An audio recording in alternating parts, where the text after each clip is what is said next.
Halo selamat pagi saudara, kembali Anda menyaksikan Kompas Bisnis di pagi hari ini. Apa yang dibahas oleh Kompas Bisnis di hari ini, seperti yang ada di belakang saya ini, yaitu Menteri Keuangan Purbaya, tanggung pajak gaji kurang dari 10 juta dan juga pembelian rumah.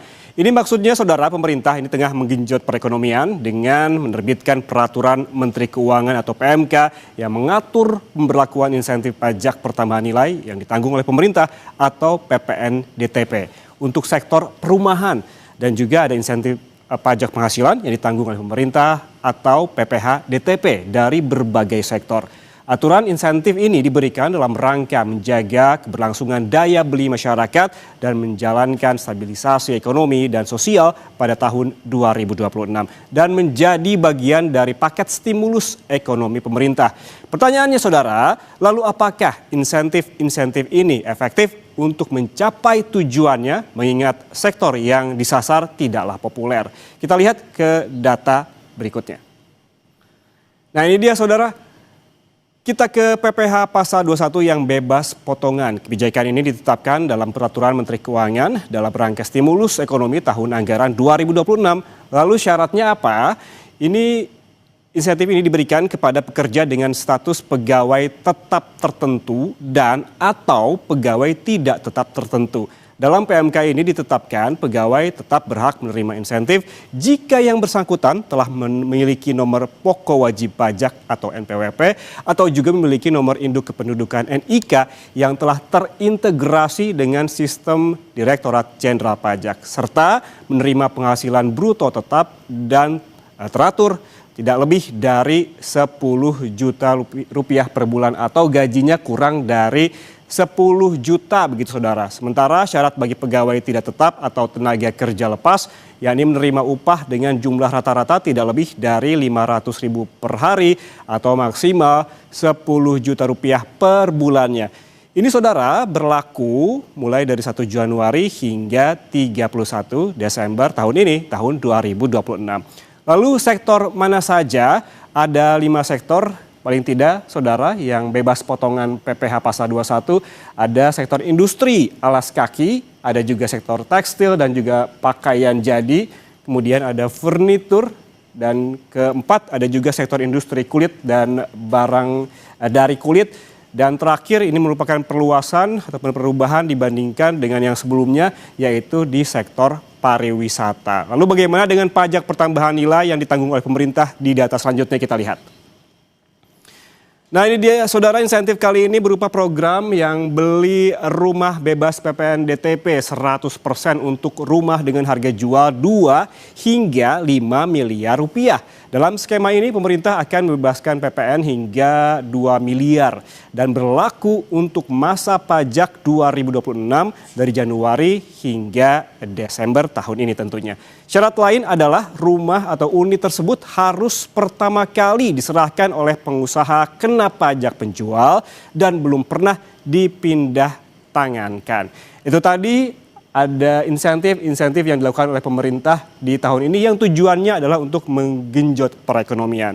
Saudara, susah jeda, Kompas Bisnis akan kembali membahas lebih lengkap insentif fiskal demi mendongkrak daya beli seperti pembebasan pajak rumah hingga insentif pajak penghasilan yang ditanggung oleh pemerintah bagi pekerja dengan gaji lebih dari 10 juta rupiah per bulannya. Tetaplah bersama kami di Kompas Bisnis.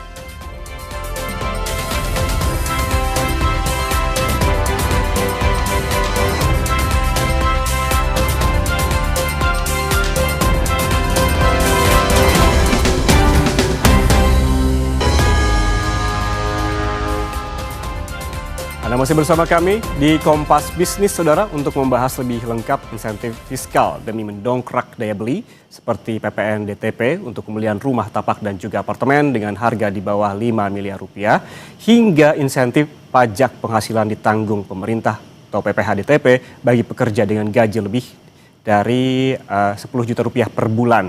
Kita langsung berbincang dengan ekonom Indef Abra Talatov. Selamat pagi Mas Abra. Selamat pagi Mas Ian.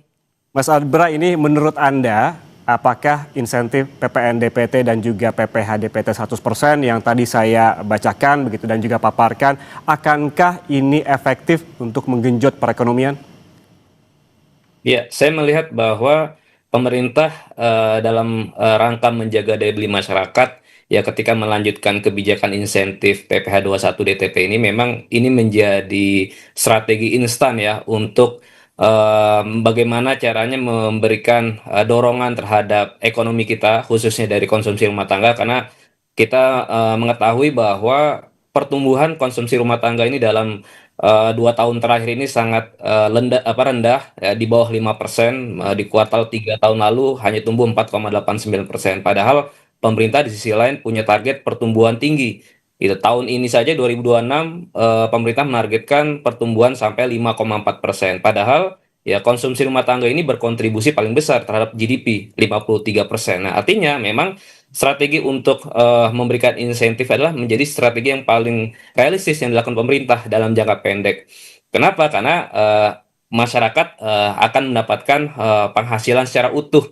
Nah, tetapi memang kalau kita melihat sasarannya ya dari PPh 21 DTP ini mencakup 5 sektor ya, itu kan Hmm. kurang lebih akan mengenai 1,7 juta pekerja. Kalau kita bandingkan dengan jumlah pekerja kita 145 juta, artinya ini hanya 1,2%. Hmm. Memang ya sangat kecil lah dibandingkan jumlah pekerja kita secara nasional. Tetapi dengan insentif tersebut, pemerintah sudah akan mengalokasikan kurang lebih sekitar 800 miliar. Ya paling tidak ini bisa membantu mempertahankan daya beli masyarakat untuk sektor-sektor yang memang termasuk sektor padat karya. Oke. Dan ini sebetulnya hanya melanjutkan dari insentif yang sudah dilakukan di tahun 2024 lalu, 2025 lalu dengan tambahan di sektor pariwisata. Itu Hmm. Mas Ian. Oke, tadi Mas Abram menyebutkan bahwa ini menyasar 1,7 juta orang atau hanya 1,2% begitu untuk insentif pajak PPh 21. Jika tujuannya untuk menjaga daya beli dan juga stabilitas ekonomi, mengapa sektor-sektor yang dipilih justru kalau kita bisa istilahkan adalah sunset industri gitu, kecuali tadi pariwisata sebagai tambahan. Ya, ya karena memang sebetulnya ini sangat urgen diberikan pemerintah insentif pada 5 sektor tadi, karena pertama tadi sektor tersebut menjadi sektor yang sangat besar menyerap lapangan kerja. Jadi ketika industri itu nanti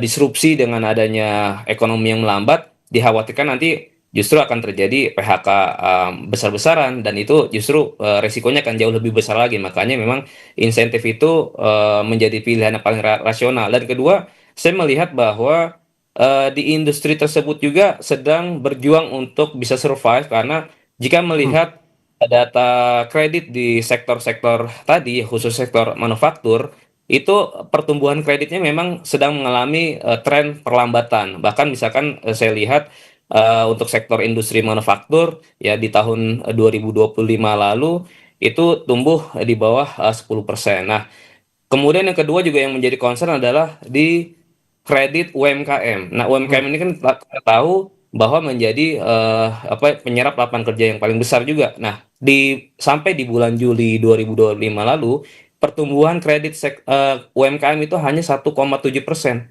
Jadi sangat rendah, padahal di Hmm. tahun-tahun sebelumnya bisa tumbuh 9%. Artinya ini memang sudah menjadi alarm serius buat pemerintah untuk bisa menjaga daya beli masyarakat. Makanya insentif ini saya pikir akan memberikan manfaat kepada dua sisi, sisi konsumennya dan juga sisi produsen. Karena dengan Hmm. daya beli yang terjaga, artinya kan produksi ini akan tetap ekspansif ya. Diharapkan PMI kita bisa terus berada di jalur yang positif, gitu Mas Ian. Oke, kalau ini menjadi alarm serius Mas Abra, apakah memang seharusnya ini juga dilakukan terhadap sektor-sektor industri lainnya?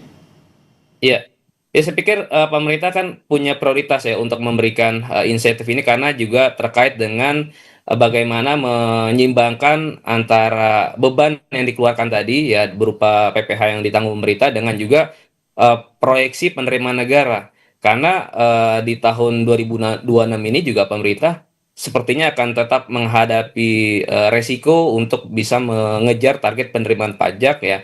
Apalagi di tahun 2026 ini pemerintah memproyeksikan rasio penerimaan perpajakan kita akan sedikit mengalami kenaikan 10,48% terhadap GDP. Padahal kalau kita lihat ya berbagai sumber penerimaan negara kita khususnya dari sumber daya alam karena terjadi kontraksi harga komoditas ini juga menjadi pukulan bagi penerimaan negara kita sehingga pemerintah memang tidak bisa juga memberikan insentif secara lebih luas kepada semua sektor. Jadi memang ada sektor-sektor yang diberikan fokus oleh pemerintah di tahun 2026 ini. Oke, apabila kita bisa tampilkan kembali mungkin grafis yang tadi soal sektor mana saja yang mendapatkan insentif dari pemerintah, begitu ada 5 sektor tadi dengan perluasan pariwisata. Kalau kita melihat industri yang sebelumnya, sebelum ada perluasan di pariwisata, begitu itu seperti industri kulit, ataupun kaos kaki dan lain-lain. Tiba-tiba diperluas dengan ada sektor pariwisata. Menurut Anda, apakah perluasan ini sudah tepat dilakukan? Ya, saya melihat bahwa sektor pariwisata menjadi salah satu game changers juga untuk mendongkrak geliat ekonomi masyarakat di seluruh wilayah. Ya, karena dengan sektor pariwisata ini saya pikir juga punya multiplier effect terhadap sektor-sektor lain, ya UMKM, kemudian juga perdagangan dan lain sebagainya. Dan jika melihat kembali saya ingin menampilkan realisasi penerimaan pajak kita dari PPh orang pribadi PPh 21 ya sampai bulan Oktober sebetulnya pemerintah ya sudah menghadapi tekanan PPh 21 orang pribadi itu terkontraksi 12% sampai bulan Oktober tahun lalu. Hmm, Jadi tadi saya ingin mengulas sedikit lagi kenapa ini belum bisa diperluas di sektor lain karena dengan kondisi saat itu saja ya, di Oktober tahun lalu pemerintah sudah harus tekor ya sampai 12,6%. Nah, jadi memang ini pilihan yang cukup dilematis, tapi di sisi lain tetap harus ada ekspektasi yang harus dijaga oleh hmm, pemerintah. Nah, di oke, sisi lain yang kita tahu bahwa pemerintah juga sudah berupaya mendorong ya intermediasi di sektor keuangan dengan injeksi 200 triliun lebih, tetapi memang kita melihat realisasinya masih cukup rendah. Tadi saya katakan oke. pertumbuhan kredit kita secara nasional hanya 7% dan itu juga menjadi cermin bahwa daya beli masyarakat yang belum kembali pulih secara optimal seperti periode sebelum COVID-19. Oke, terkait dengan pemilihan sektor seperti Mas Abra tadi sebutkan bahwa juga ada dilematis dalam hal ini. Analisis Anda, apa yang membuat 5 sektor ini jadi prioritas? Ada apa dengan sektor industri lainnya misalkan? Atau ini sektor lainnya sebetulnya hanya nunggu giliran saja untuk mendapatkan insentif? Ya, ya. Kalau kita bicara insentif fiskal ataupun kebijakan fiskal, memang secara ideal ya kebijakan fiskal itu kan seharusnya tidak boleh diskriminatif, harus juga bisa Hmm, dirasakan oleh seluruh komponen, seluruh sektor ya. Tapi mungkin bentuk-bentuk insentif itu ya bisa bervariasi, tidak hanya dengan pemberian PPh 21 DTP tadi, tapi juga ada insentif lain seperti misalnya yang juga di tahun lalu sudah dikeluarkan oleh pemerintah program magang nasional di mana peserta magang itu mendapatkan uang saku ya ataupun mhm. gaji yang setara UMR dan juga ada insentif lain dan bahkan juga misalnya ada tetap diberlakukannya program perlindungan sosial dengan jumlah yang cukup besar sampai 500 triliun di tahun 2026 ini dan mengalami kenaikan juga di atas 10% di tahun 2026 ini. Jadi itu menjadi bentuk strategi lain pemerintah untuk Hmm. memberikan insentif menjaga daya beli masyarakat di seluruh kelompok masyarakat. Oke, kalau kita tarik lebih dalam begitu kepada perusahaannya Mas Abra, kan insentif ini menyasar bukan hanya pegawai tetap namun juga pegawai tidak tetap. Sebetulnya apa untung ruginya dalam hal ini? Ya, ya karena memang tantangan pemerintah untuk menciptakan lapangan kerja yang besar ini masih cukup berat ya. Artinya tadi ada quick wins, strategi jangka pendek yang diberikan agar penghasilan masyarakat tetap terjaga ya dengan bukan hanya memberikan insentif terhadap pekerja yang pekerja tetap tetapi juga pekerja tidak tetap bahkan tadi saya katakan ada juga Hmm, program magang agar penghasilan mereka tetap terjaga sehingga tadi daya beli masyarakat juga bisa didorong dengan begitu ya ada ekspektasi yang lebih tinggi lagi sehingga sektor real ya sektor manufaktur juga bisa melakukan ekspansi bisnis mereka dan pada akhirnya ini menjadi sentimen positif juga buat investasi di tahun-tahun mendatang. Jadi saya pikir ini menjadi seperti siklus ya harus dimulai dengan menciptakan ekspektasi yang positif dulu dari sisi konsumsi masyarakat. Oke, kalau kita membahas lebih jauh terkait dengan pegawai tetap dan juga pegawai tetap yang juga sama-sama mendapatkan insentif ini. Apakah pola yang sama juga dilakukan oleh pemerintah di tahun-tahun sebelumnya dan apakah ini sudah teruji untuk mendongkrak perekonomian? Ya, jika kita berkaca terhadap realisasi pertumbuhan GDP kita sampai kuartal ketiga tahun lalu, memang masih cukup menantang ya Mas untuk bisa mendorong pertumbuhan konsumsi masyarakat di atas 5%. Ya, dan ini saya pikir banyak faktor yang mempengaruhi kenapa konsumsi masyarakat kita juga masih cukup rendah. Ya, bukan hanya karena penghasilannya yang relatif stagnan atau berkurang, tetapi juga ada faktor lain saya pikir cukup penting adalah di sisi kelas menengah kita yang semakin tertekan.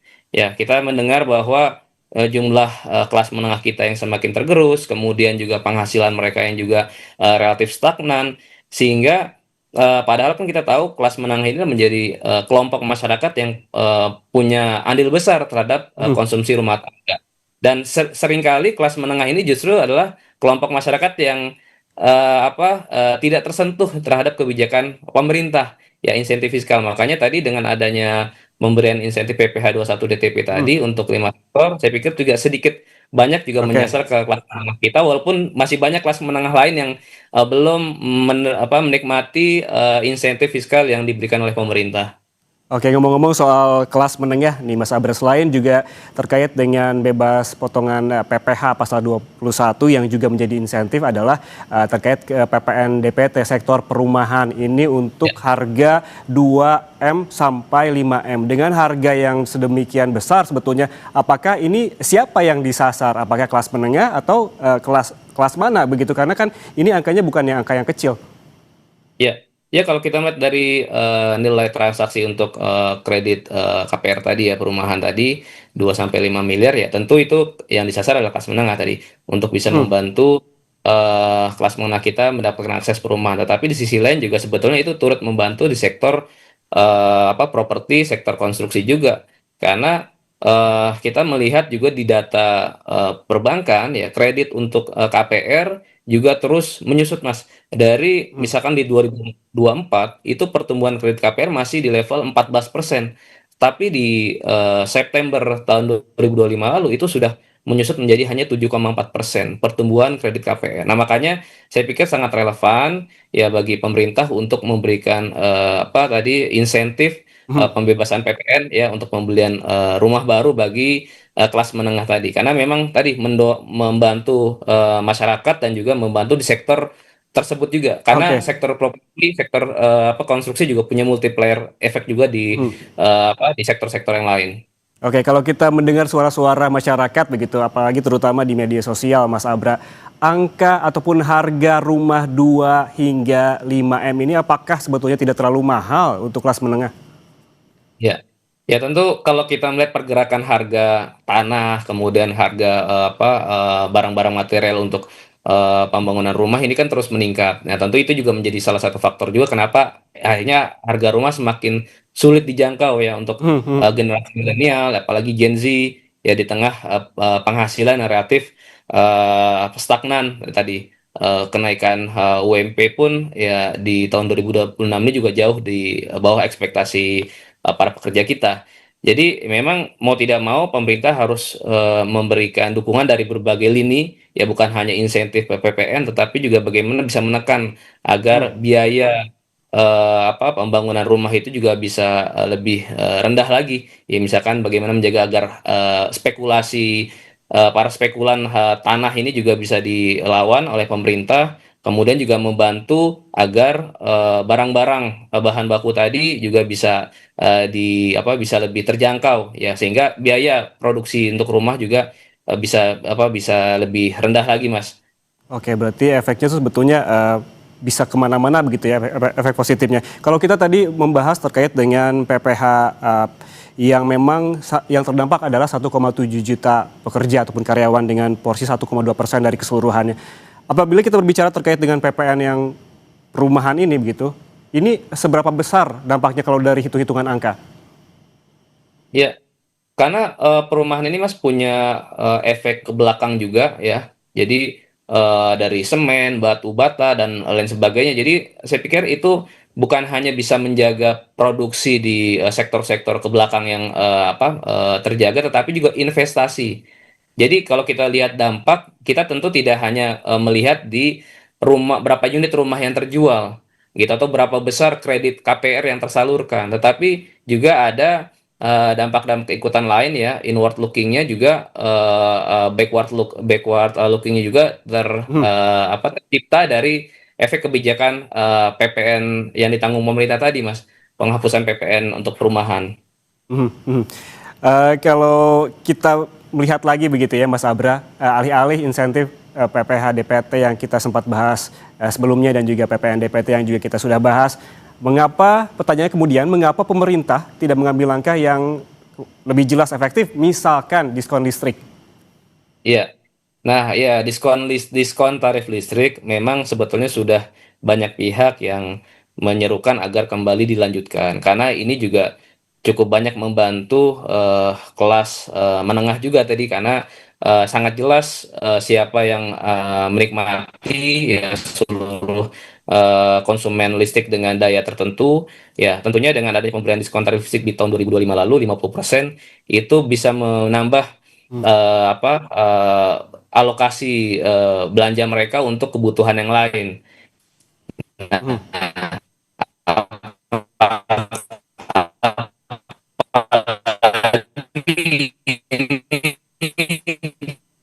Baik,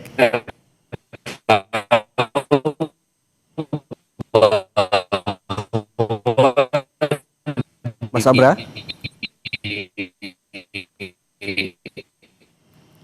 Kuartal satu ini ada Oke, Lebaran ya, halo, halo, oke, halo Mas silakan ya, Mas, silakan.